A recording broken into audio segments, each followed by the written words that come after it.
దేవునికి స్తోత్రాలు చెప్దాం. హల్లెలూయా. దేవుని పరిశుద్ధ గ్రంథం అంతటిలో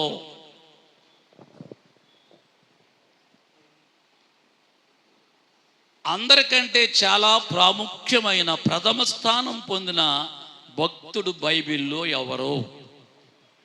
క్షుణ్ణంగా ఆలోచించుకుని సమాధానం చెప్పాలి. నాకు పరిశుద్ధ గ్రంథం మొత్తం మీద అంటే ఆది కాండం నుంచి ప్రకటన గ్రంథం వరకు 66 పుస్తకాల్లో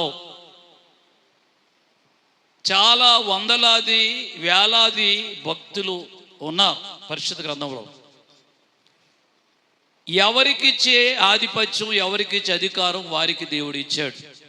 అయితే వీరందరిలో కంటే ప్రథమ స్థానం పొందినటువంటి భక్తుడు ఎవరు? యోబు అంటే ఎవరు? యోబు కాదు, ఆలోచించండి. బాతు జహాన్ కాదు, అపుస్తలుడైన పౌలు గారు కాదు,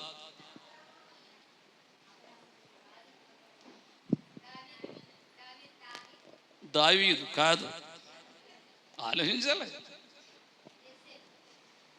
యోసేపా కదా? సరే, నేనే చెప్తున్నాను, కొన్ని మాటలు ఆయన గురించి చెప్తాను.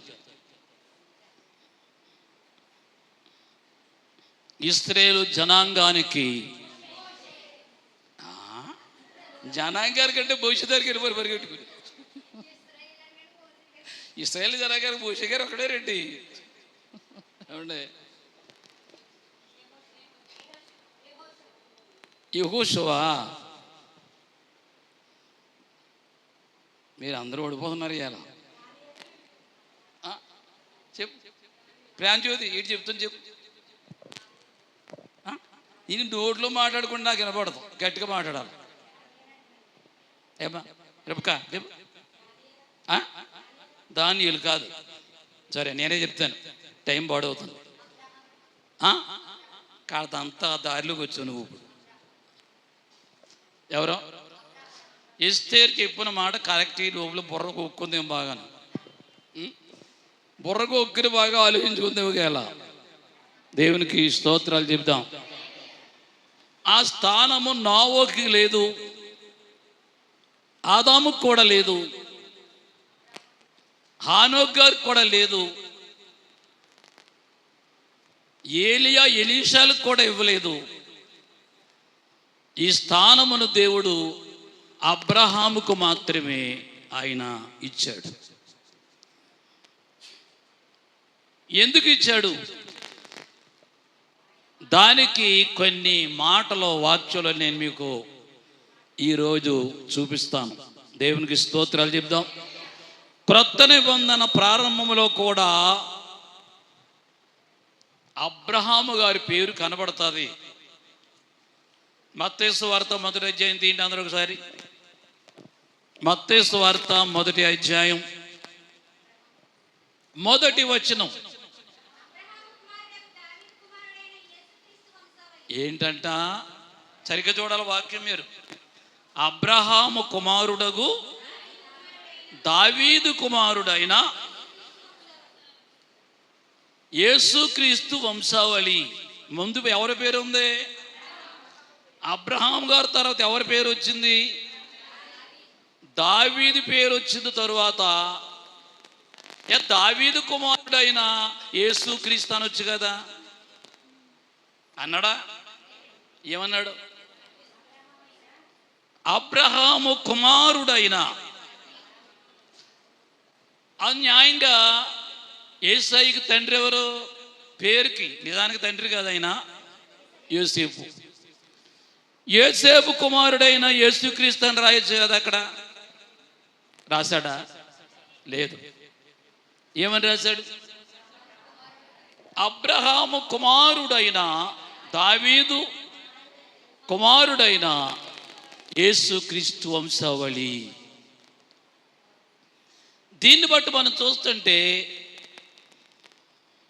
అబ్రహాముకి దేవుడు ఇచ్చినటువంటి గొప్ప అధికారం. ఎందుకు ఈ అధికారం అబ్రహాముకి దేవుడు ఇచ్చాడు? ఆయనకి ఇచ్చినటువంటి అధికారం అసలు ఏంటి? కొన్ని విషయాలు, 5 విషయాలు బైబిల్లో చూపిస్తాను. అయినంత వరకు కొన్ని మాటలు జ్ఞాపకం చేస్తాను. పరిశుద్ధ గ్రంథములో మొదటి విషయం ఆదికాండం 18వ అధ్యాయం. అందరూ బైబిల్ త్వరగా తీయాలి. ఆదికాండం 18వ అధ్యాయం 12వ వచనం. ఆదికాండం 18వ అధ్యాయము 12వ వచనం. చదవరే. నేను బలము ఉడిగిన దాననైన తరువాత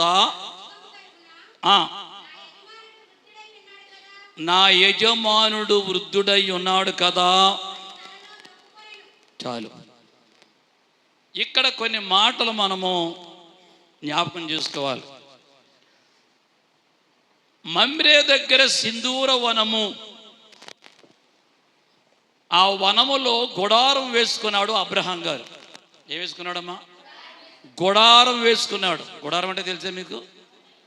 ఈ మందుల కోయోళ్ళు అంటారు చూడండి, అక్కడెక్కడ వేస్తూ ఉంటారు. రోడ్డు పక్కన చూసారు మీరు? చాలా చిన్నగా, మనకి రొగ్గులలో సెలెట్టేద్దాం. మనకి వాళ్ళకి రొగ్గులు ఏముండవు అసలు, అలాగ పడుకుంటారు అక్కడ వాళ్ళు. అటువంటి చిన్న చిన్న వాటిని ఏమంటారంటే గుడారాలు అని చెప్తారు. అబ్రహాము ఏం వేసుకున్నాడు? గుడారం వేసుకున్నాడు. ఎక్కడ? మమ్రే దగ్గర సింధూర వనం. ఏ వనం అంటది?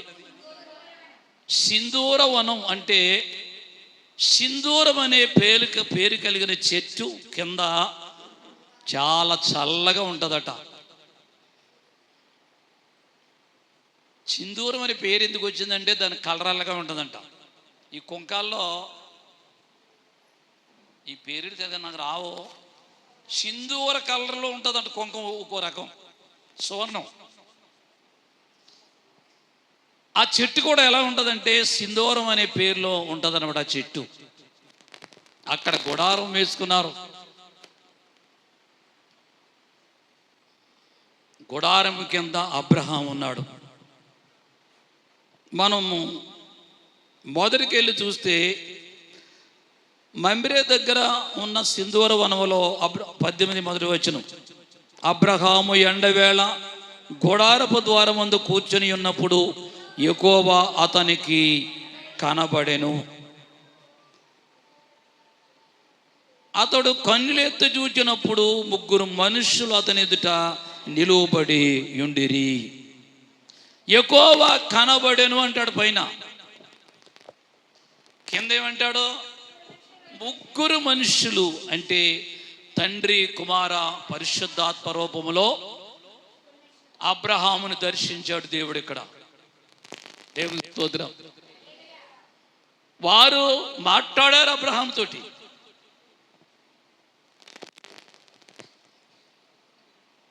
అప్పుడు శారా ఎక్కడుంది?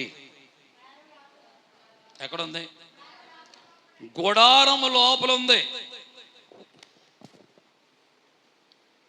దేవుడు ఈయనతో మాట్లాడుతున్నప్పటికీ కూడా బయటికి రాలేదు. ఎక్కడుంది? లోపలే ఉంది. 12 వచనం ఏమి రాశాడు?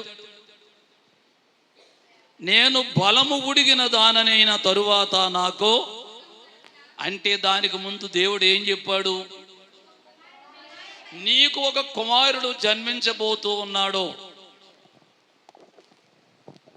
ఇక్కడ మాట గమనించాలి. భర్త గారిని ఏమని పిలిచిందమ్మా? ఏమని పిలిచింది? ఇప్పుడు మీరు ఏమని పిలుతున్నారు మీ ఆయన్ని? చెప్పండి. యజమానుడు అంటే ఏంటి? బాస్. ఇంగ్లీషులో చెప్పాలంటే బాస్ లేక మాస్టర్.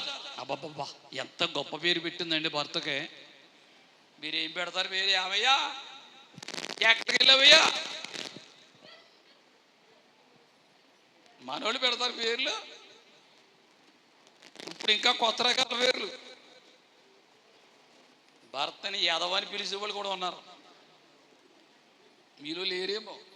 భర్తనే ఒరే అన్నారు, ఈయుడు అన్నారు.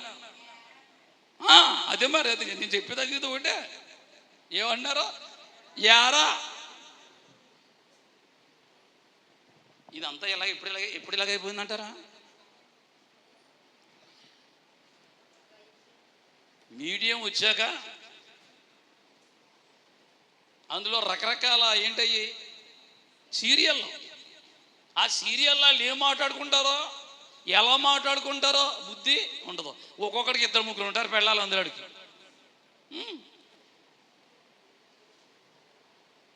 ఆ మాటలు కూడా రకరకాలుగా మాటలు అవన్నీ పబ్లిక్ అయిపోయి ఇప్పుడు ఆ టీవీ చూస్తారు కదా బాగానే. అంచేత భర్త గారికి ఆ పేరు పెడతారు. శారమ్మ దగ్గర నువ్వు నేర్చుకోవాల్సింది చాలా ఉంది ఈరోజు. ఇంతకీ అప్పుడు వయసు ఎంత? అబ్రహాం గారికి 90 ఏళ్ళు, 100 సంవత్సరాలు. శారమ్మ గారికి 90 సంవత్సరాలు. అంటే ఎంత తేడా? 10 సంవత్సరాల తేడా. అమ్మాయిలు పెద్దోళ్ళు అయిపోయినారు. కొన్ని కుటుంబాల్లో చూడండి, పెళ్లి కొడుకు ఏమి చిన్నోడును, పెళ్లి కూతురేమో. కారణం ఏంటి? లవ్వులు కొవ్వులును. ఏదొస్తే ఎక్కడొస్తుంది లవ్వు. ఆ లవ్వును బట్టి ఏ అమ్మాయిని ప్రేమిస్తున్నాడో ఆడికి తెలదు, ఈ అమ్మాయికి తెలియదు. దేవుని స్తోత్రం. పూర్వకాలంలో చాలా తేడా.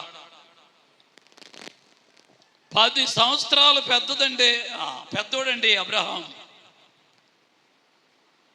తన భర్తను పిలుస్తుంది. నా యజమానుడు వృద్ధుడైపోయిన తరువాత, పోనీ వయసులో ఉండగా యజమాని గారండి అని ఉండొచ్చు, నమ్మొచ్చు. 90 ఏళ్ళు 100 ఏళ్ళు అంటే వీళ్ళు మహావృద్ధులు, ముసలోళ్ళు అయిపోయారు బాగా.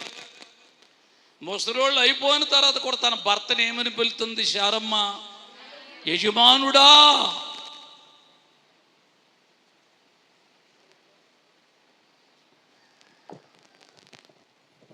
భర్తకి మర్యాద ఇవ్వాలి. కొన్ని కుటుంబాల్లో భార్య బాగా చదువుకుంటుంది, భర్తకి అంత చదువు ఉండదు. అది తక్కువే చదువుకుంటాడు, ఈవిడ ఎక్కువ చదివేస్తుంది. అక్కడ కొంచెం గర్వం బయలుదేరి భర్తకి ఇచ్చే మర్యాద ఎవరు? కొంతమంది చదువు బాగా ఎక్కువ చదువుకున్న వాళ్ళు. అమ్మా ఎక్కువ చదువుకున్న నేను తిట్టట్లేదమ్మా, జనరల్గా చెప్తున్నాను నేను.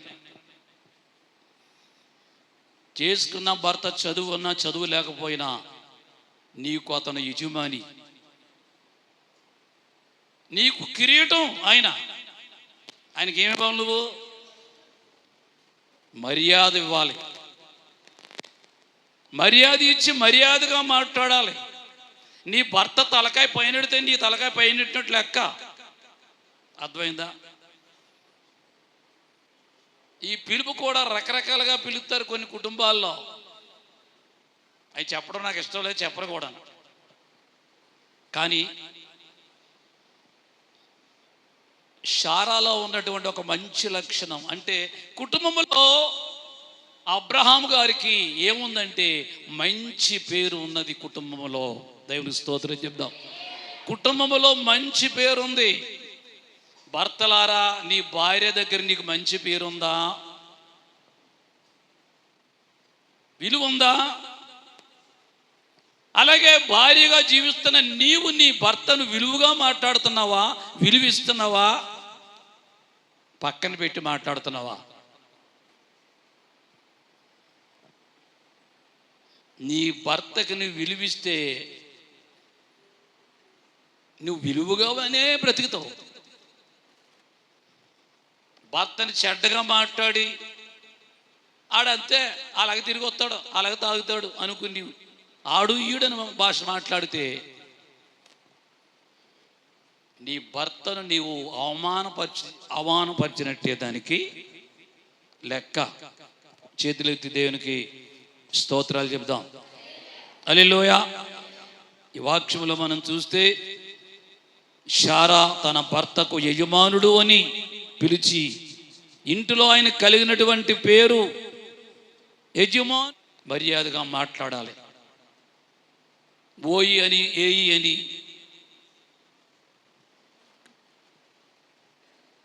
పేరు పెట్టి, కొంతమంది భర్తని ఏమండి అని మర్యాదగా పిలుస్తారు. ఉన్నారా? ఏమండి అని పిలుస్తారు. ఇంకో నిన్నే చూసారు మీరు, ఇది కాదయ్యా నిన్నే. నేను అంటాను మర్యాద కాదు. దేశవాళీ భాష మాట్లాడొద్దు. చదువుకున్న వాళ్ళు మరి మర్యాద ఇచ్చి మాట్లాడాలని దేవుని వాక్యం మనకి గుర్తు చేస్తూ ఉంది. చేతులకి దేవునికి స్తోత్రాలు చెప్దాం. ఇక్కడ ఈ వాక్యానికి సాదృశ్యంగా మీకు ఒక వాక్య భాగాన్ని చూపిస్తాను ఈరోజు. ఆది కాండం ఏంటి ఈసారి? ఆది కాండం మీరు 18లోకి వచ్చారు, 3వ జయంతి విండి ఒకసారి. పరిశుద్ధ గ్రంథంలో ఆది కాండం 3వ అధ్యాయం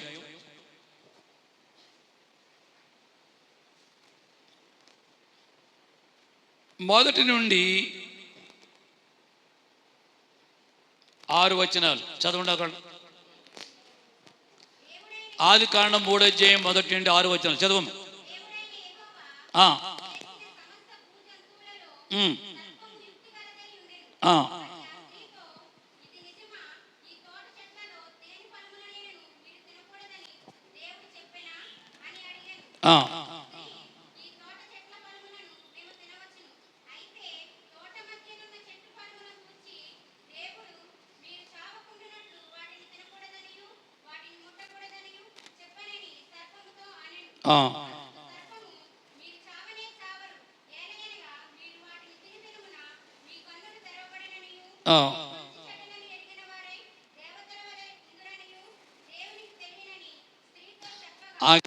ఇక్కడ భర్త ఆదాము గారి పేరు ఉందా? సరిగ్గా చూడండి బైబిల్ పేరు. అవ్వమ్మ గారు మాట్లాడుతూ మాట్లాడుతూ మాట్లాడుతూ ఒకడు కొత్తోడు వచ్చాడు తోటలోకి. ఎవడాడు? మీ తెలుసు, మీ అందరికీ చాలాసార్లు వినేసారు మీరు. సాతానుడు సర్పరూపంలో వచ్చాడు అక్కడికి. దీనికంటే ముందు ఆదాము దగ్గరికి వచ్చాడు. ముందు అసలు ఎవరి దగ్గరికి? ఆదాము దగ్గరికి వచ్చాడు ముందు. ఆ చెట్టు చూపించాడు, చెట్టు ఫలం చూపించాడు.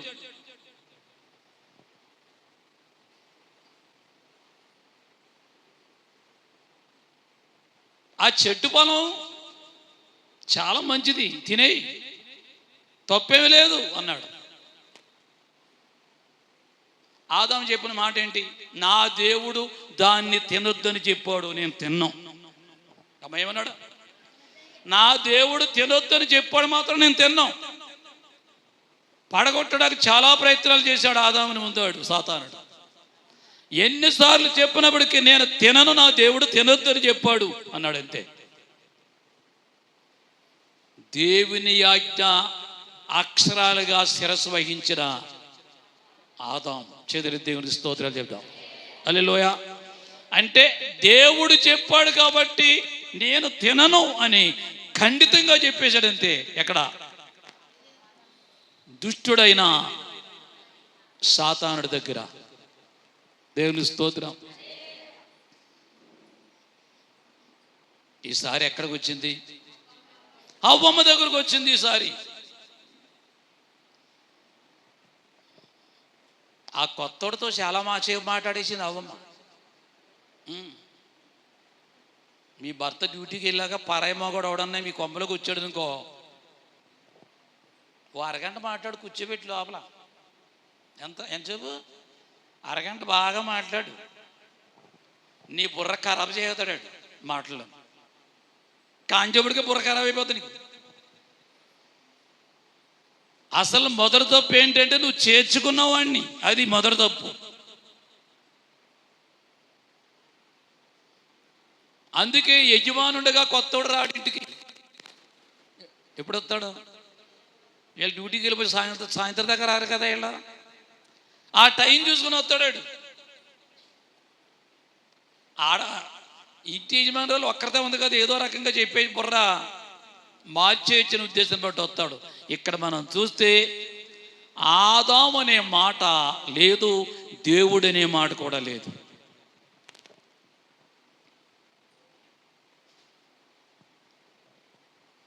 సొంత తెలివి ఉపయోగించి విస్తారముగా మాట్లాడింది. ఎవరితోటి? సాతానుడు. పరాయ పురుషుడితో విస్తారముగా మాట్లాడింది అవ్వ. అందుకే పడిపోయింది. దేవునికి స్తోత్రాలు చెప్తాం. హల్లెలూయా. నువ్వెక్కడికి వెళ్ళినా యవ్వనస్తుడితో ఒంటరిగా మాట్లాడటం చాలా ప్రమాదం. అర్థమైందా? యవ్వనస్తురాలైన అమ్మాయి ఒక పరాయి పురుషుడితో ఎక్కువ టైం మాట్లాడటం నీ జీవితానికి చాలా ప్రమాదం. స్త్రీలు మాట్లాడుకోండి, పర్వాలేదు, పావుగంట అరగంట. కానీ నువ్వు పడుస్తాను, ఓ పడిచోడు వచ్చాడు, అసలు మాట్లాడటాక నువ్వు ఇష్టపడకూడదు. నువ్వు సాతానుడు దుష్టుడుగా మనకి ఇక్కడ కనపడుతున్నాడు. దేవుని స్తోత్రం. ఈ 6 వచనాల్లో భర్త ఆదాము పేరు అస్సలు కనపడటం లేదు. అసలు సంభాషణ అంతా ఎవరిదే? అవ్వదే. పరాయి వ్యక్తితో బరి తెగించి మాట్లాడింది అవ్వ. నీవు బరి తెగించి మాట్లాడటానికి ఇష్టపడకు. నీ భర్త ఇంటి దగ్గర లేనప్పుడు నీ సంభాషణ చాలా జాగ్రత్తగా ఉండాలి. ఏదో అవసరం వచ్చో ఎంతమంది వస్తూ ఉంటారో ఇంటికి, అన్నిళ్ళు కాదు, కొన్నిళ్ళకి. అతను ఎందుకు వచ్చాడో, అవసరమేమో ఉంటే అవసరం తీర్చేసి పంపించే, ఎర్జెంట్గా పంపే అవతలకి. అంతే. ఎక్కువ సమయము నా వ్యక్తితో నువ్వు మాట్లాడుతూ ఉంటే ఎలాగన్నా పడగొడతాడో వాడు నీకు తెలియదు. దేవుని స్తోత్రం. ఇక్కడ ఈ వాక్యములో చూస్తే, అందుకే పరాయి వ్యక్తితో బరి తెగించి మాట్లాడిన అవ్వ. చూడండి, మొదటి పేతురు పత్రికలో ఒక మాట పేతురు గారు రాస్తున్నాడు. చూడండి, పేతురు రాసిన మొదటి పత్రిక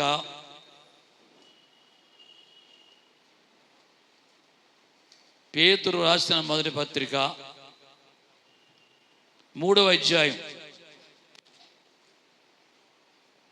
5-6 వచనాలు. మొదటి పేతురు 3:5-6 వచనాలు. అటువలే పూర్వము దేవుని ఆశ్రయించిన పరిశుద్ధ స్త్రీలను తమ స్వపురుషులకు లోబడి ఉండుట చేత. ఏంటంట? అర్థమైందా మీకు ఈ వాక్యం? స్వపురుషులకి లోబడుట ద్వారా అలంకరించుకున్నారంట వారు. అలంకరించుకోవడం అంటే, అమ్మ మీరు బయలుదేరే ముందు అలంకరించుకున్నారా? మీకు నచ్చిన చీర కట్టుకొని, ఏమ్మా తలదువ్వుకొని, పౌడర్ రాసుకొని మాట్లాడరా? అలా చూస్తారా? అలంకరించుకున్నారా? అలంకరించుకోకుండా శీభృతాలతో వచ్చేతారా? అవును కదా. చాలామంది చెప్పనా మీకు, కోప్పడకుండా ఉంటారు నా మీద. పెళ్ళిళ్ళకి పేరంటకి వెళ్ళినప్పుడు అయ్యి బాబోయ్ 12 ఏళ్ల బాలకుమార్తెలు అయిపోతారు ఆడవాళ్ళు. టిప్ టాప్గా పెళ్లి కూతురే. ఇంకా అలా ఏ కూతురు? పెళ్లి కూతురే. ఇంకా చర్చికి మాత్రం సింపుతాలుగా వేసుకుని బాగా అన్నిటికంటే బాగా కలర్ తక్కువ చీర ఏముందో ఏది ఎదుక్కుని ఆ చీర కట్టుకుంటారు. ఏ చర్చికి శుభ్రం చీర కట్టుకోకూడదా? ఏమండే, మిమ్మల్ని అడుగుతున్నాను.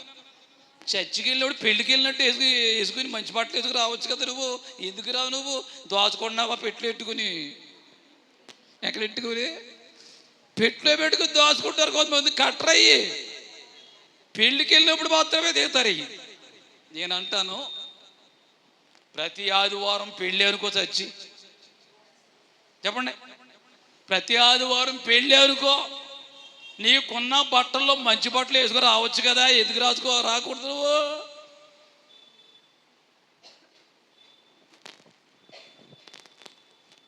నేను డేవిడ్ దగ్గర మాట్లాడుతా అన్నారు. ఇక మీద మీరు అందరూ తెల్ల చీరలు కొట్టుకుని రెండు తెచ్చుకున్నాడు ఆయన. ఏమన్నాడు ఆయన? ఇక మీద మీరు తెల్ల బట్టలు వేసుకుని, అలా ఆయన నాన్నగారంట తెల్ల చీర కట్టుకున్న వాళ్ళు ముందు కూర్చోబెట్టాడు ఆయన. ఆ తెల్ల చీర మీద కనీసం పచ్చంచు కూడా ఉండకూడదంట, ఎర్రంచు కూడా ఉండకూడదంట, ప్లేను అసలు ఇంక దాని మీద ఏం ఉండకూడదు. ఇంకా ఆ చీరలు కట్టుకొచ్చిన వాళ్ళు వెనక ఎదరు కూర్చోబెట్టేవాడంట. ఈ కలర్ బట్టలు వేసుకుంటారు కదా, కడగిలి పోమనుడు అంటే వాళ్ళని. తెలుపులో అంతా ఏముంది? పరిశుద్ధత. అంటే పరిశుద్ధత ఉద్దేశం బట్టి తెల్ల బట్టలు కట్టేసుకుని అవతలకెళ్ళి బూతులు తిట్టుకుని మళ్ళా దేవుని స్తోత్రం. నీవు వేసుకున్న ఆ తెల్ల బట్టలు తగ్గట్టుగా నీ ప్రవర్తన ఉండాలి, అప్పుడు దానికి విలువ అనేది వస్తుంది. దేవునికి స్తోత్రం. దేవుని మందిరానికి వెళ్ళినప్పుడు అలంకరించుకొని రా అంటే బొట్టును కాటికిని ఇలాంటివి కాదు, అన్యులు చేసుకున్న యాసాలు వేసుకోమని కాదు నేను చెప్పేది. దేవుని స్తోత్రం. ఆయన సన్నిధికి నువ్వు శుభ్రంగా నీట్గా రావటం మంచిదే, చెడ్డ కాదు అది.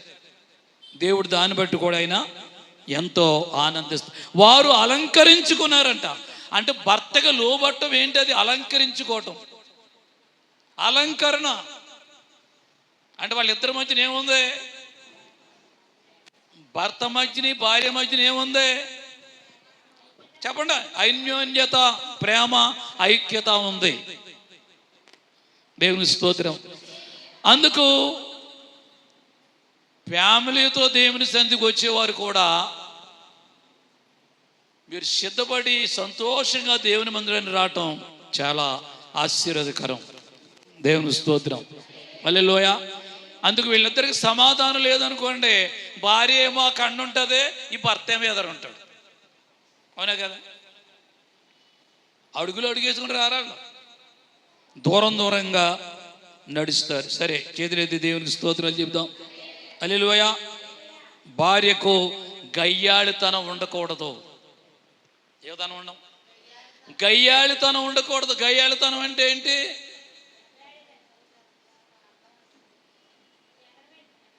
పెడసరే, నువ్వు ఏది చేయమంటావు అదే చేయనందంట. కొత్తగా పెళ్ళిన దాంట్లో నువ్వేదైతే చేయమంటావు అదే నేను చేయను.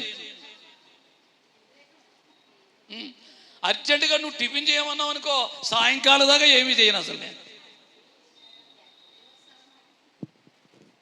ఏం చేస్తాడు మరి?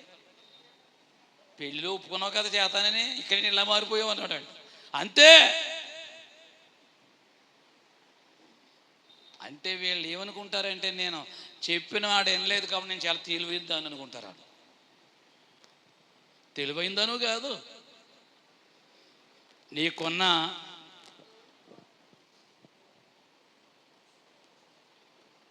జ్ఞానవంతురాలు ఏం చేస్తుంది అన్నాడు బైబిల్లో సొలొమోను గారు.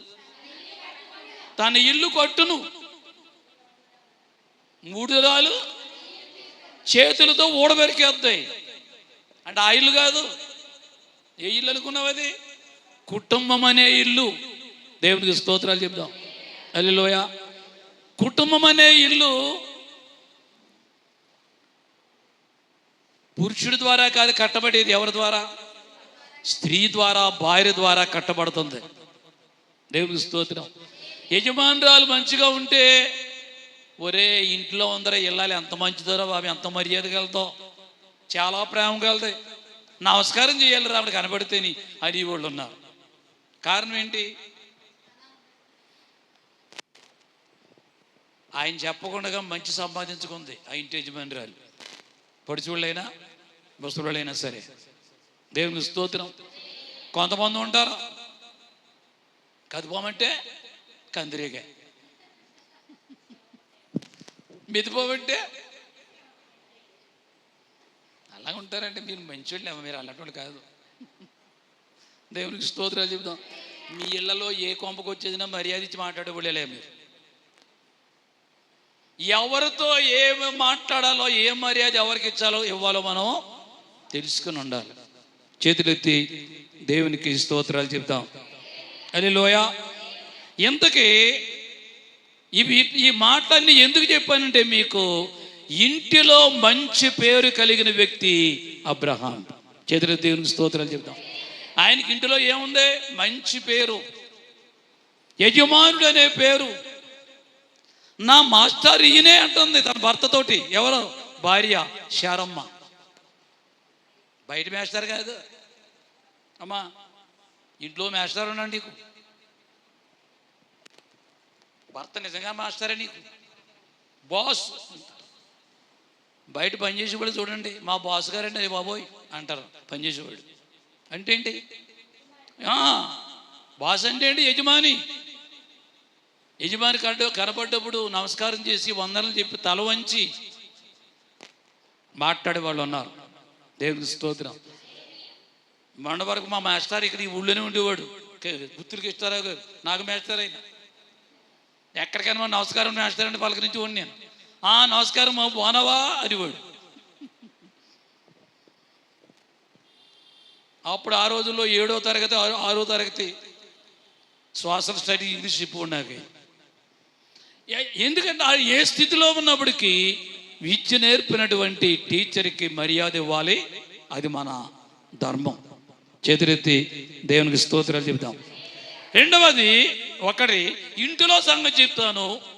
అబ్రాహాము గారికి బంధువుల మధ్య ఉన్న పేరు ఏంటో చెప్తాను. ఇప్పుడు దాకా ఏం చెప్పాను మీకు? ఇంటిలో ఆయనకున్నటువంటి పేరు, భార్య ఆయనకి ఇచ్చిన మర్యాద, గౌరవం.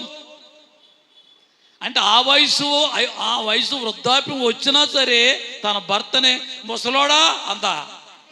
ఏమండే, మా ముసలానికి చెప్తాను ఉండండి. ఏమంటాడో మరి ఎవరికే, మా ముసలోడు చెప్తాను ఉండండి వెళ్ళి అందా. మనం అలాంటి పేర్లు పెడతాం.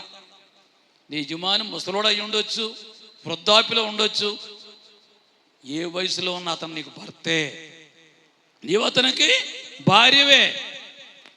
అందుకు నువ్వేం చేయాలంటే మర్యాద ఇవ్వాలి. ఇంక రెండవది, బంధువుల మధ్య ఆయనకి పేరుంది. 14వ అధ్యాయం తీయండి, ఆదికాండం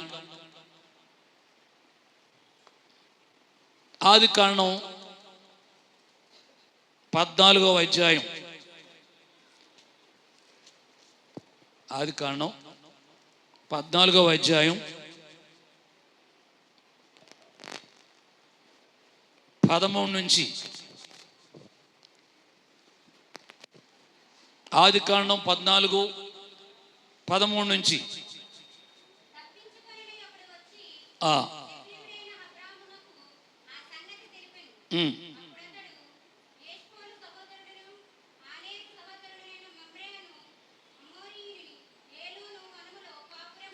చాలు. 12వ వచనం చదువు ఒకసారి.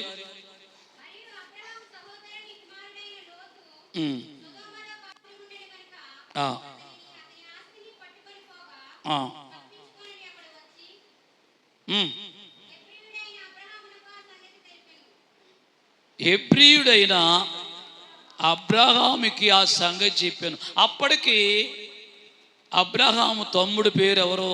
లోతు. అప్పటికి అబ్రహాముతో కలిసి లేడు లోతు.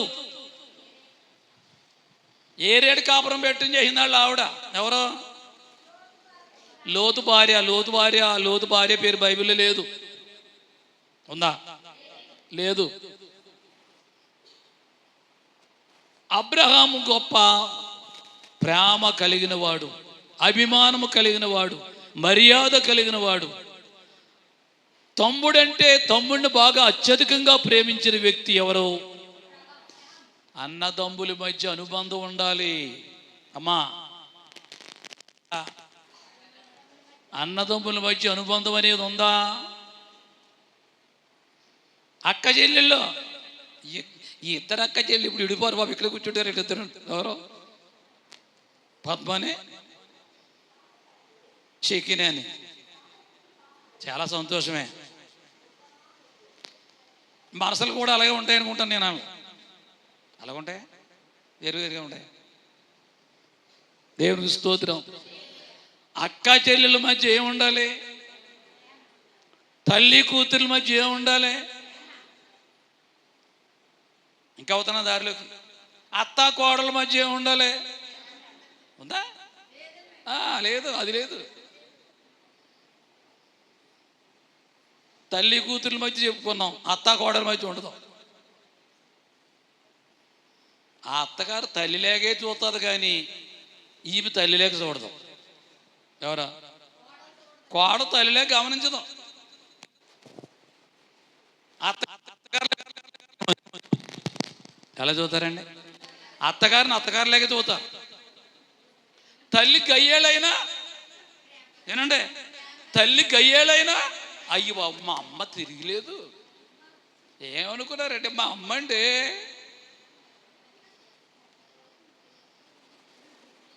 న్యాయంగా మాట్లాడుకోవాలి. మనం ఏమా ఏముండాలి? న్యాయం కావాలి నీకు. దేవుని స్తోత్రం. అత్తగారు చాలా మెత్తగా ఉందని ఉద్దేశాన్ని బట్టి కోళ్ళు ఎగిరిపడకూడదు. ఏమో ఎక్కడైనా ఉన్నారో తెలియదు, మరి గమనించుకోండి. కోళ్ళు ఎగిరిపడకూడదు. నీ చదువు, నీ సంస్కారము, నీ డిగ్రీలో ఉపయోగించగక్కడ నీ అత్తగారి దగ్గర. నీవు ఆ ఇంటికి చెప్పాలంటే పెరిగా ఓ ఇంటి దగ్గర వాళ్ళ తల్లిదండ్రులు ఇప్పుడు వచ్చిలే నీకు గ్యారంటీగా తల్లిదండ్రులు వాళ్ళే నీకు. దేవునికి స్తోత్రం. వాళ్ళు ప్రేమించాలి, పడాలి. కానీ బంధువుల మధ్య ఏముండాలంటే ఐక్యత అనేది ఉండాలి. అబ్రహాము తమ్ముడి మీద ఎవడో చెరపట్టారు, రాజులు వచ్చారు, రాజులు పడి చెరగా తీసుకుపోతున్నారనే మాట అబ్రహాంకి తెలిసింది. అప్పటికి సంప్రదింపు జరిగింది. మాట్లాడుకుంటారో లేదో తెలియదు. వీళ్ళు ఏరేపడే కారణం ఎవరో? లోతు భార్య, అబ్రహాం భార్య కాదు. అబ్రహాం భార్య చాలా మంచిది. అబ్రహాం కూడా అలాంటి వాడే. అన్నగారితో ఉండగా లోతు కూడా చాలా మంచిగా ఉన్నాడు, మంచి సాక్ష్యంగా ఉన్నాడు. అన్నగారు చెయ్యి వదిలేశాడు, అంతే. సొదొమ గొమొర్రా మాయలో పడిపోయాడు. ఏ గొమొర్రా? సొదొమ గొమొర్రాలో పడిపోయాడు. మళ్ళా వాళ్ళ అన్నని కలిసాడో లేదో కూడా నాకు తెలియదు. కలిసి ఉండకపోవచ్చు. ఈ విషయం తెలిసి అబ్రహామే తమ్ముడిని రక్షించాడు ఉద్దేశాన్ని బట్టి బయలుదేరి వస్తున్నాడు. అబ్రహాం అనే మాటకి, ఎబ్రిడ్ అనే మాటకి అర్థం ఏంటి చెప్పనా? అవతలి వాళ్ళు అని అర్థం. ఏ వాళ్ళు? మనం కూడా అంటాం వాళ్ళు గోదావరి అవతలు. ఏమంటారండి? అనలేదా మీరు ఇప్పుడును? అని పెళ్ళైన కొత్తలో భాస్కర్రావు భార్యది గోదావరి అవతలంట. ఆ చిన్నప్పుడు అడిగారు అమ్మగారిని, గోదావరి అవతలంట. గోదావరి అవతలు చేసుకున్నాడు దూరంగా బాగా నేనా అవతలోళ్ళు అనే పేరు. అర్థమైందా? ఈ విధంగా చెప్పాలంటే వెస్ట్ గోదావరి జిల్లాలో ఉన్నవాళ్ళు ఎంతమంది ఉన్నారు? ఇక్కడ చాలామంది ఉంటారు. బహుశా ఉండరా? లేరా? లిల్లీది కూడా వెస్ట్ గోదావరే. ఇంకా ఉన్నారా ఎవరన్నా? ఉంటే చేతేస్తాడమ్మా, మీ సమయం పోదా? నా భాష అర్థం అవ్వలేదు మీరు. లేదు బహుశా అందరూ ఈస్ట్ వాళ్ళే, ఈ తూర్పుగోదావరి జిల్లా వాళ్ళే అతను కోనసాం. సర్లే, నువ్వు బాగా అలాంటి ఒత్తులు బాగా తీతావులేదు. చేతులు దేవుడికి స్తోత్రాలు చెబుదాం. హల్లెలూయా. ఆ రోజు ఈరోజు కొత్తగా కోనసీమ అన్నారన్న మాత్రాన్ని కోనసీమ అయిపోదాం ఈ తూర్పుగోదావరి జిల్లా. నేను తూర్పుగోదావరి జిల్లాగానే ఈ జిల్లాను చూస్తాను నేను ఇప్పటికి. దేవునికి స్తోత్రం. ఎందుకంటే అన్ని జిల్లాల కంటే తూర్పుగోదావరి జిల్లా పెద్దదే. వెస్ట్ కాదు, కృష్ణా కాదు, ఖమ్మం కాదు, ఏ జిల్లా తూర్పుగోదావరి జిల్లాకు సరిపోదు. అంత పెద్ద జిల్లా మందే. కానీ వాళ్ళు ఇక్కడ తీసేసారు. కోనసీమ, బిఆర్, అంబేద్కర్ కోనసీమ జిల్లా అని పెట్టారు. ఎందుకు పెట్టుంటారు అనుకోండి. సరే, ఇందుకు ఏప్రిల్ అంటే ఏమని చెప్పాను మీకు? అవతలి వాళ్ళు అనే మాట మంది ఈ లోకము కాదు, పరలోకము. చెవులోకి కింద ఏ లోకం? నువ్వు ఎప్పటికైనా అక్కడికి వెళ్ళాలి. ఈ లోకంలో నువ్వు ఎన్ని ఎకరాలు సంపాదించినా, బ్యాంకులు నిన్న డబ్బున్నా, వెండి ఉన్నా, బంగారం ఉన్నా, నువ్వు ఎంత చదివి శతపరం అయిపోయినా, నువ్వు ఎన్ని ఎకరాలు కొనేసినా ఇది విడిచిపెట్టేయాలి, అక్కడికి వెళ్ళాలి. ఎక్కడికి? పరలోకి వెళ్తారో నరక వెళ్తారో నాకు తెలియదు. మరి చేతులు దేవుని స్తోత్రాలు చెబుతాం. పరలోకం వెళ్ళిపోతాననే గ్యారంటీగా నమ్మకం ఉందా మీకు? ఉంటే సిద్ధపడాలి. మరి ఏం చేయాలి? రేపు పొద్దుట రేపో మాబో కొయిటికి వెళ్తుంది, రేపు మళ్ళా ముందేం చేద్దా? వీలైతే 15 రోజుల ముందే సిద్ధపడుతుంది. ఏ బట్టలు ఎట్టుకెళ్ళాలి? అక్కడ వాళ్ళు బట్టలు ఇస్తారులే. ఏ బాక్స్ ఎట్టుకెళ్ళాలి? ఎంత డబ్బు కావాలి? టికెట్ ఎంత? ఇవన్నీ ఏర్పాట్లు లేకుండా ఏం చూసుకోకుండా అక్కడ సొంత బయలుదేరేస్తా. మనం కూడా ఏం చేయాలి? సిద్ధపడాలి పరలోకాని కోసం వెళ్ళటానికి. కొన్ని లక్షణాలు మనకు తెలుసు: పరిశుద్ధత, నీతి, యథార్థత, ప్రేమ, కనికరం, ఓర్పు, సహనం చాలా ఉన్నాయి. మనం చెప్పుకోవడం సులువే, కానీ అవి పాటించేవాడు మాత్రం చాలా కష్టంగా ఉంటుంది. చేతులెత్తి దేవునికి స్తోత్రాలు చెబుతాం. ఎబ్రీయుడు అని పిలువబడ్డాడు అబ్రహాం అక్కడ, అంటే అవతలి వాడు. ఇంకా చెప్పుకోవాలంటే ఆవలి దేశం వాడని పేరు పెట్టారు ఆయనకి. ఆవలి దేశం అంటే అవతలి దేశం. దాన్నే పరదేశం అన్నారు, దాన్నే పరలోకం అన్నారు. దేవునికి స్తోత్రం. అక్కడికి వెళ్ళడానికి మనం సిద్ధపడాలి. నీ కుటుంబంలో ఉన్న వాళ్ళు సిద్ధపరచాలి, నీ పిల్లలను సిద్ధపరచాలి. ఇక్కడ మనకు కనబడేది ఏంటంటే శత్రురాజులు వచ్చారు. ఎవరి మీదకి? లోతు మీదకి. లోతు మీదకి వచ్చారు శత్రురాజులు. 5 4 వచ్చారు. అబ్రహాము ఇంట పుట్టిన వాళ్ళు అంటమ్మా 2000 మంది ఉన్నారంట. అమ్మోయ్, ఏమన్నా శివుల్లోకి ఎక్కింది మాట మీకు? ఎంతమంది? ఆయన ఇంటిలో ప్రాక్టీస్ అయ్యి నేర్చుకుని ఆరితేరిన వాళ్ళు 2000 మందిని సిద్ధపరిచాడు అబ్రహాం. యుద్ధం చేయాలంటే పరాయోళ్ళు రాకలేదు ఇప్పుడు ఆయనకి. ఎవరో ఇంటి వాళ్ళు రెడీ అయిపోయి వెళ్ళిపోతే చాలు, శత్రువును ఓడించగలే శక్తి అబ్రహాముకి దేవుడు ఇచ్చాడు. చేతులెత్తి దేవునికి స్తోత్రాలు చెబుదాం. హల్లెలూయా. ఎబ్రీయుడు అనగా ఆవలి దేశవాడు. చెరలో ఉన్న వారిని మనం ఏం చేయాలి? విడిపించాలి. అబ్రహాం ఎవరిని విడిపించాడు? లోతుని, లోతు కుటుంబాన్ని విడిపించి ఆ శత్రురాజులు తరిమి యువతలకు తీసుకొచ్చాడు. దేవుని స్తోత్రం. ఈ రోజున మానవుడు ఎక్కడున్నాడు? పాపం అనే చెరలో ఉన్నాడు. అమ్మా, ఎక్కడున్నాడు? పాపం అనే చెర, త్రాగుడనే చెర, విగ్రహారాధనే చెర, దెయ్యాలు దేవతలనే చెర. ఇంకా చెప్పనా? మంచి ముహూర్తం, చెడ్డ ముహూర్తం అనేది ఇదో చెర. ఏ ముహూర్తం? ఎలా అజ్జున మంగళవారం వెళ్ళకూడదురా, అడుగు బయటికి కట్టదు, లోపలే ఉండు. ఇది ఎక్కడి నుంచి వచ్చింది? బైబిల్లోంచి వచ్చిందా? బైబిల్లో చెప్పాడు ఆయన.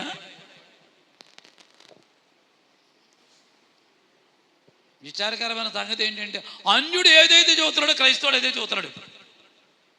అన్యుడు ఏ టైంలో ఏ తారీఖుని పెళ్ళాడుతున్నాడో ఈడు ఆ తారీఖుని పెళ్ళాడుతున్నాడు. అవునా కదా? అంటే ఆడికి నీకు ఇంకా తేడా లేదా? క్రైస్తవుడికి నీకు తేడా లేదా?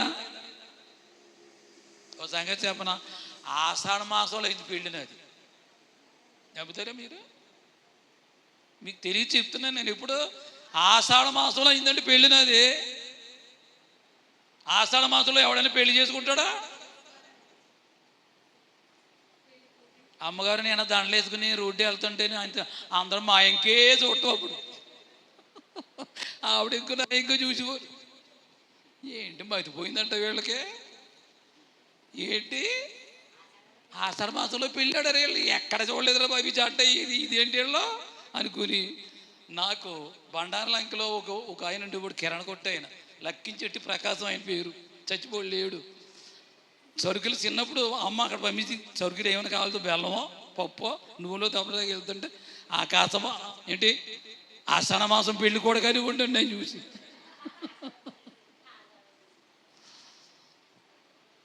అసలు క్రైస్తవుడికి ఆషాఢ మాసం ఉండవచ్చా? పెళ్ళైన కొత్తలు అన్నారా? అయిపోతే ఈ పెళ్లి కొడుకు వాళ్ళ అమ్మన్న వెళ్ళిపోతాయి, లేకపోతే పెళ్లి కూతురు అమ్మన్న వెళ్ళిపోతున్నారు. ఆ రోజుల్లో మా అమ్మ చచ్చిపోలేదు, ఆవిడ చచ్చిపోలేదు. లేదండి, మా అమ్మ ఆరోగ్యంగానే తిరిగింది, మా అత్తగారు కూడా ఆరోగ్యంగానే తిరిగింది. అమ్మగారు తల్లి ఆవిడ కాంతమ్మ గారు ఆవిడ పేరు. మా అమ్మగారి పేరు జానకమ్మ, బైబిల్లో మార్తమ్మ ఆవిడ. ఎందుకంటే జరిగిన సంగతి చెప్తున్నాను మీకు. దేవునికి స్తోత్రాలు చెప్దాం. హల్లెలూయా. చెరలో ఉన్న వారిని మనం ఏం చేయాలి? విడిపించాలి. అంజులకు యేసయ్య గురించి చెప్పాలి, యేసయ్య గురించి చెప్పాలి, యువతలకు తీసుకురావాలి. వీలైతే ఆ బంధకాల నుంచి మనం తప్పించాలని దేవుని వాక్యం మనకి తెలియజేస్తూ ఉంది. చేతులెత్తి దేవునికి స్తోత్రాలు చెబుతాం. బంధువుల మధ్య తన సొంత తమ్ముడిని విడిపించిన గొప్ప భక్తుడు అబ్రహాం. ఎన్నో లక్షణం ఇది? రెండో లక్షణం. ఎన్నోదే? మొదటిది ఏంటి? ఇంటిలో ఉంది పేరు ఆయనకి. రెండవది బంధువుల మధ్య మంచి పేరుంది. అమ్మ చుట్టాల మధ్య నీకు పేరుందమ్మా, నీ చుట్టాల మధ్య నీ బంధువుల మధ్య నీ పేరుందా? నిన్ను గౌరవిస్తున్నారా? వాళ్ళు మర్యాదగా మాట్లాడుతున్నారా? విలువిస్తున్నారా? నువ్వు వాళ్ళకి విలువిస్తున్నావా? విడిపించడానికి ప్రయత్నం చేస్తున్నావా? ఇంకొక చాలా విషయాలు ఉన్నాయి. ఇంకొక మాట ఉంది, ఆ మాట వివరించి వాక్యాన్ని మనం ముగించుకుందాం. చేతులెత్తి దేవునికి స్తోత్రాలు చెబుతాం. హల్లెలూయా. అన్యుల మధ్య మనము ఉలుక్కుపడే మంచి పేరు ఇచ్చాడు దేవుడు అబ్రహాముకి. ఎవరి మధ్య? ఇంటిలో ఉన్న పేరేంటో చెప్పాను మీకు. రెండోది బంధువుల మధ్య ఆయనకున్న పేరేంటో చెప్పాను మీకు. మూడవది ఎవరి మధ్య? అన్యుల మధ్య. ఏంటి ఆయనకున్న పేరు? ఆదికాండం 23వ అధ్యాయం. తిండి త్వరగా. ఆదికాండం 23వ అధ్యాయం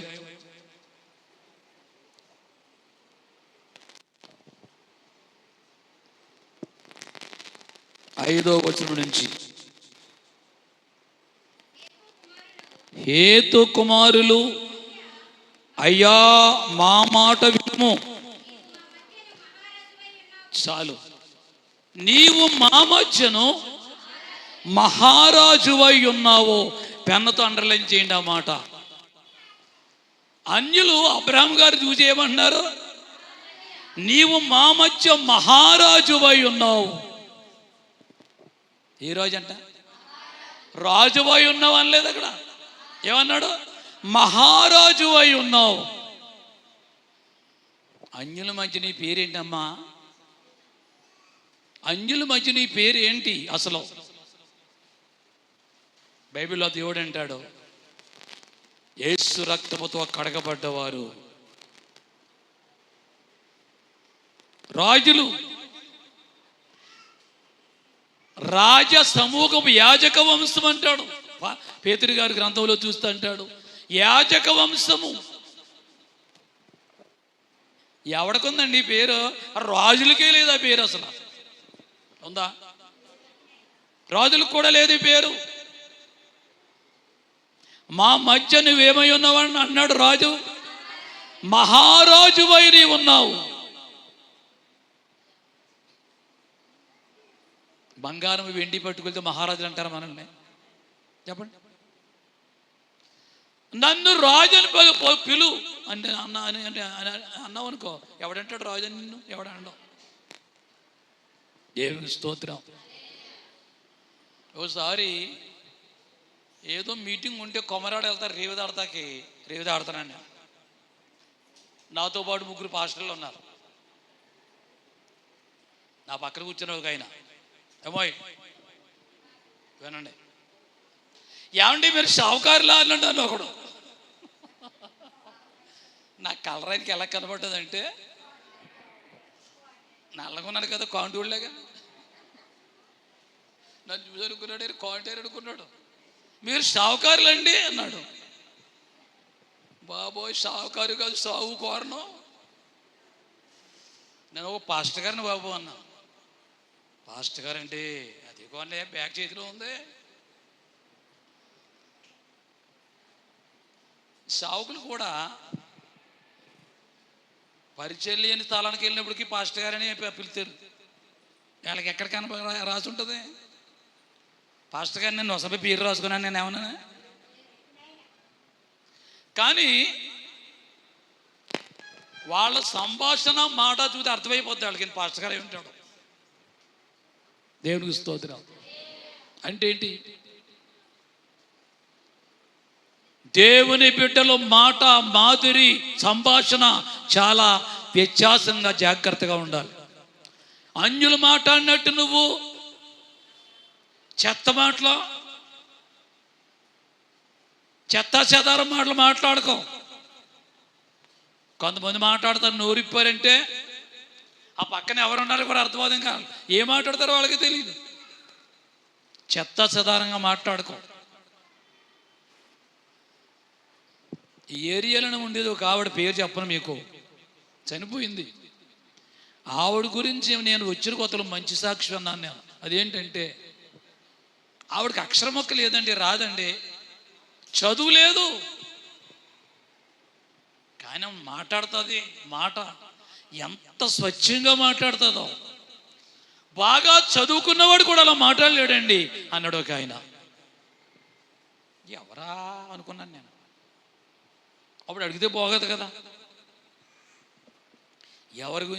ఎవరి గురించి అంటే మీరు ఏదో అన్నారని నా తర్వాత అడిగాను. ఆయన చెప్పిన మాట పేరేం చెప్పను ఇప్పుడు మీకు, చాలా పెద్ద గొడవ అవుతుంది పేరు చెప్తే. అప్పుడు ఆయన చెప్పిన మాటకి నేను మనసులో పెట్టుకుని చదువక్కర్లేదు, చదువు లేకపోయినప్పటికీ ఆవిడికి దేవుడు ఇచ్చిన సాక్ష్యం చాలు అనుకున్నాను నేను. దేవునికి స్తోత్రం. హల్లెలూయా. మనం ఎలా ఉండాలి? మాదిరికరముగా ఉండాలి దేవుని పిల్లలు. చెత్త మాటలు మాట్లాడకూడదు. బూతులు, శాపనాకారాలు, లకారాలు, యకారాల మీద మాటలు. ఇది జీవితంలో బయటకు వచ్చా, నీ నోటోడు బయటకు వచ్చాయంటే నీ నోరు అసలు డ్రైనేజా? పవిత్రమైన మాట్లాడి నోరు అది. ఆ డ్రైనేజ్ ఒక కొంపు రాదో, రకరకాలన్నీ కొట్టుకుపోతాయి. ఎందులో? డ్రైనేజ్లో. అందుకు కొంపు వస్తుంది అది. కానీ ఆ విధముగా దేవుని పిల్లలు ఉండకూడదని దేవుని వాక్యం మనకి చెప్తూ ఉంది. దేవునికి స్తోత్రం. ఇక్కడ అబ్రహాముకి అన్యులు ఇచ్చిన సాక్ష్యం ఏంటి? మహారాజు అని. అందుకే అబ్రహాము గారి భార్య శారమ్మ గారు చనిపోయినప్పుడు ఆవిడని సమాధి చేయడానికి స్థలం కావాలి. ఇప్పుడు దాని గురించి నా భార్యని భూస్థాపన చేయాలి కాబట్టి స్థలం కావాలి, ఎంత రేటైనా ఇస్తాను, ఆమెకి స్థలం ఇవ్వండి అన్నప్పుడు వాళ్ళు అన్నారు, నువ్వు మహారాజువై ఉన్నావు, మీరు స్థలం కొట్టడం ఏంటండి? ఎక్కడ సమాధి చేసుకుని మేము కాదను అన్నారు. అబ్రహాం అన్నాడు, దాన్ని ఒప్పుకోలేదు. ప్రత్యేకంగా నాకు స్థలం కావాలి అని స్థలము కొనుక్కోవడానికి ప్రయత్నం చేశాడు. ఎవరు? అబ్రహాం. చెప్పాలంటే శ్రీమంతుడైన, ఆయనకి ఏ లోటు లేదు. అవునా కదా? శ్రీమంతుడు. మేకలో, గొర్రెలో, ఆడుగాడుదలో, దోళ్ళ, ఎద్దులో బోళ్ళున్నాయి, ఏమి లోట్లేదు. అయినప్పటికీ భూస్థాపన చేయడానికి స్థలాన్ని కొన్నాడు అక్కడ. ఎవరు? అబ్రహాం. దేవునికి స్తోత్రం. మహారాజై ఉండి వారి దగ్గర ఏం చేశాడు చెప్పడం? అబ్రహాము సాగిలు పడ్డాడు. ఏం చేశాడు? సాగిలు పడి వారికి నమస్కారం చేసి, అయ్యా మహారాజుని పేరు పెట్టారు మీరు, నేను మహారాజుని కాదు, కానీ నా భార్య భూస్థాపన కోసం మీరు ఏమివ్వాలంటే స్థలాన్ని ఇవ్వాలి అని నమ్రతగా, విధేయతగా తగ్గించుకుని మాట్లాడతాడు అక్కడ. ఎవరు? అబ్రహాం. దేవుని బిడ్డ, నీకుంటే ఉండొచ్చు, ఆస్తిపాస్తులు ఉండొచ్చు, వెండి బంగారం ఉండొచ్చు, విద్య, చదువు, అన్ని బంధువులు కూడా నీకు ఎక్కువ మంది ఉండొచ్చు, కానీ నీకు నాకు ఏముండాలి? ఏముండాలి? మర్యాద, నాగరికత, తగ్గింపు, ఓర్పు, సహనం లేకపోతే నీవు దేవునికి ఉపయోగపడదని ఇక్కడ చూస్తే దీనత్వం కనబడుతుంది అబ్రహాములో. ఏం కనబడుతుంది? దీనత్వం. దీనుడుగా తగ్గించుకున్నట్లు దేవుని వాక్యం చెప్తుంది. 2 మాటలు ఉన్నాయి, 2 మాటలు చదివించి ముగిస్తాను, ఇవన్నీ పూర్తవు. 1 పేతురు 2వ అధ్యాయం ఒకసారి. 1 పేతురు ఈ వచనం చదివేసుకుని ముగించుకుందాం. 1 పేతురు 2వ అధ్యాయం 1 పేతురు 2:17 చూడండి. 1 పేతురు 2:17. అందరినీ సన్మానించుడి, సహోదరులను ప్రేమించుడి, దేవునికి భయపడుడి. చాలు. ఏమన్నాడండి? అందరినీ సన్మానించండి అన్నాడా? బాగా ఉన్నవాళ్ళు సన్మానించండి. ఏమా బాగా డబ్బు బాగా ఎక్కువ ఉన్నవాడిని సన్మానించండి అన్నాడా? అందరినీ సన్మానించుడి అంటే ఉన్నవారేంటి, లేనివాళ్ళేంటి? దేవుని పేరు కలిగిన ప్రతి ఒక్కరిని, అన్యులు కూడా నువ్వేం చేయాలి? సన్మానించాలి. క్రైస్తవ బిడ్డలైన మనం అందరం ఏం చేయాలి? సన్మానించాలి. అంటే ఓ సాలువా పట్టుకొచ్చి అమ్మోయ్ నెత్తి మీద కప్పేసి మెళ్ళో దండేసి చప్పలు కొట్టాలా? అది నిజమైన సన్మానం కాదు. నేను అడిగితే అప్పుడు సన్మానం చేసేసి అయిపోయాక ఈయన సన్మానం చేయబోయి వచ్చి నేను తిట్టుకుంటూ పోయాడు రోడ్డు మీద, ఉపయోగం ఉందంటారు ఏమన్నా? ఏమా లేదు. సన్మానం అనేది ఎక్కడి నుంచి రావాలి? హృదయంలోంచి రావాలి. దేవునికి స్తోత్రం. నేను సన్మానం పొందడానికి నేను అర్హుని కాదు, ఒప్పుకోను అసలు. నేను ఈ యూసీఎఫ్ మీటింగ్లో లాల్ గారు కూడా సన్మానించుడుతారు. నేను బాబు నన్ను అర్హుని కాదు బాబు అని దండ పెడతాను బాబు నీకు అన్నాను. లేదంటే నేను చెప్పిన మాట లోబడాలి, వినాలి మీరు. ఇంకా నేను ఎలా ఉన్నప్పుడు తప్పదు కదా. ఇంకా ఆయన ఇచ్చిన చాలువ లోపల ఉందా? చేతులు దేవుడి స్తోత్రాలు చెప్దాం. సేవలో సన్మానం పొందుటానికి నేను ఇష్టపడలేదు. అందరి మధ్య నాకు మంచి పేరు ఉంటే చాలు, అందరి మధ్య మర్యాద ఉంటే చాలు. అందరూ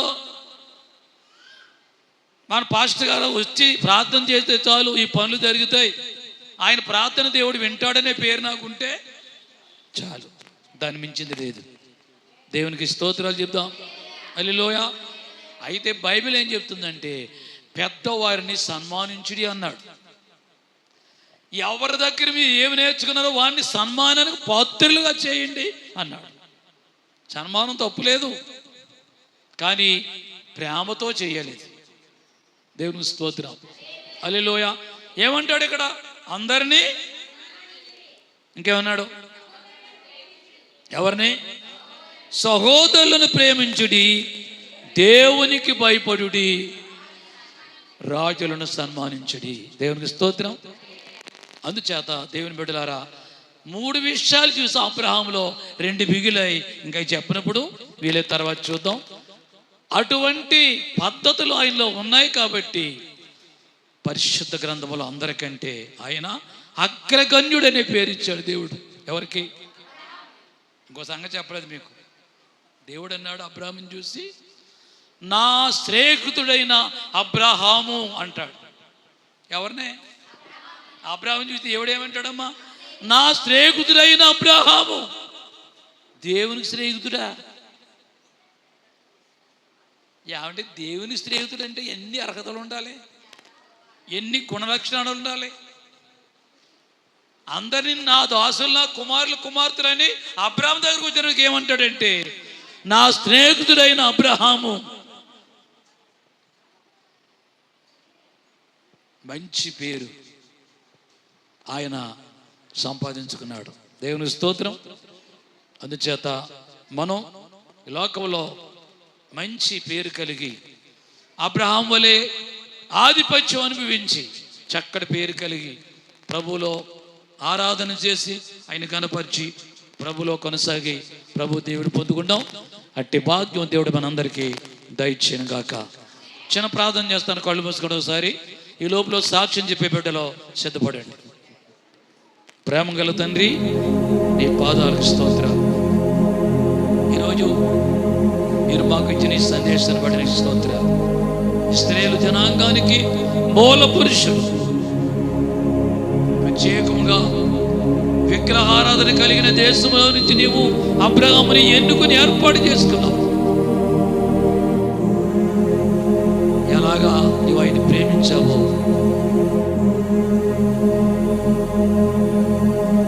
నీవు ప్రేమించిన విధానాన్ని నిలబెట్టుకున్న అబ్రహాం కుటుంబంలో ఆయనకి మరి చక్కటి పేరు ఆయనకుంది. బంధువుల మధ్య మంచి పేరున్నది, అన్యుల మధ్య కూడా మంచి పేరున్నది. నీ సముఖములో నా స్నేహితుడైన అబ్రహాం అని చెప్పమని ఎంత గొప్ప అర్హత. ఈ రోజున ఈ పేరు మాకు కావాలి. డబ్బుతనము కాదు, మేడమిత్తులు కాదు, వెండి బంగారం కాదు, ఏదో సంపాదించేది కాదు. అందులో కొంతవరకు ఉండి అది కూడా ఖర్చు అయిపోద్ది. కానీ మాకు కావాల్సిన కుటుంబంలో మంచి పేరు, బంధువుల మధ్య మంచి పేరు, అన్యుల మధ్య మంచి పేరు, నీ సముఖంలో మంచి పేరు సంపాదించి సాక్షులంగా జీవించే యోగ్యత మా అందరికీ ఇచ్చి అబ్రహాము లాంటి జీవితం కలిగి మేము అడుగుజాడలో నడిచి నీ ద్వారా మేలు పొందే భాగ్యం దయచి కూడిన బిడ్డలందరినీ దీవించి మహిమా ఘనత ప్రభావం మీరు పొందుకొని యేసు పరిశుద్ధ నామములో ప్రార్థించి వేడుకొనిచిన మా పరమ తండ్రి. ఆమేన్. Thank you.